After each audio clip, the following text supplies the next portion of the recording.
Saturday everyone. So ngayon guys, andito naman tayo sa ating backyard. Manguha ng malunggay at saka tingnan nyo guys, oh. After sa winter, pinutol ko siya, oh. Hindi na siya mahaba. Tingnan mo, ang labong naman ng ano niya, dahon. So manguha tayo kasi magsabaw tayo ng isda. Tingnan mo, sobrang labong niya. At saka ito yung nakuha natin guys, oh. See? Dami na, oh. Magsabaw tag isda. Yeah. Every year pinuputol ko yan tuwing winter. See that? And this side already. Also, look at that. Oh, sobrang labong yan. Ito, nung malakas na hangin, natumba siya. Oh. So, yeah, look at our moringa. Back to normal again, and look at the beautiful clouds. It's Saturday. Yeah. May 4th. Yeah.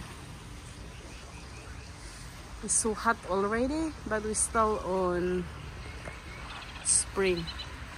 Yeah, pa-summer na tayo kasi June is summer. And paglabas ko guys, ito yung nakita ko guys, oh. Ating papaya, tuwing namamatay siya, tingnan mo, or pinuputol ko, isa lingsing siya guys, oh. Sigsig sa lingsing. And isig di ari upot, namatay na niyang iyang ulo, pero na isa lingsing siya. At saka tingnan mo yan guys, mahinog sa puno yung papaya natin, so kukuhain natin. Yeah. Ayan, oh, nakita niyo yan? Nagtago siya. So, para kakainin natin yung papaya. So, kung pwede ka magtula, kuha ka lang ng papaya dito at saka madaming malunggay. Yan. Organic malunggay yan, walang fertilizer. Yan. So, kukuhanin natin ito. Kaya tayo, matangkad siya sa atin ngayon. Ayan guys. Ooh, ang ating papaya. Or need ba natin ng ladder? I guess. Akong tubo guys. Oh, anay atiman. Yeah, anay atiman akong tubo guys. Yeah. Ang dito po do, anay atiman. Ako ang langka o. So, yung fence na yan, kailangan namin hugasan yan kasi magbabayad tayo ng multa.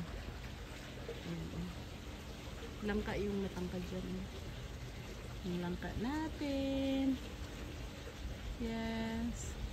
Laging may bunga pero maliliit siya at hindi natutuloy. Kasi maliit yung puno niya. Wala kasi fertilizer yan. So, yeah, akitin na natin to.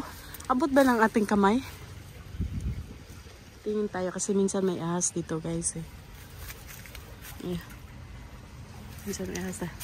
Abot ng ating kamay. Look at that. Yes. Ayan oh, abot ng ating kamay. Look at that. Oh. So. Ayan oh. Yan na, sige, harvestin na natin. Madami siyang bunga, oh. Yan din, parang ready na din yan kasi parang yellow na siya. Ayoko yung masyadong malambot na papaya. Saka ito din, oh, look at that. It's yellow na. So, yeah, Grandpa, your papaya. Let's harvest this. Oh, ayan na, guys. Ayan na. Fresh talaga yan, oh. Oh, napay tagok siya. So, yeah. Ato na ni siyang kanon. Look at that. Yellow. Yan ang tunay na talaga. Hinog sa puno.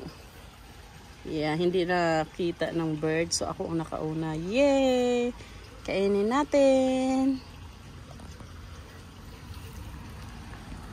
Kainin natin. Ito pa, oh.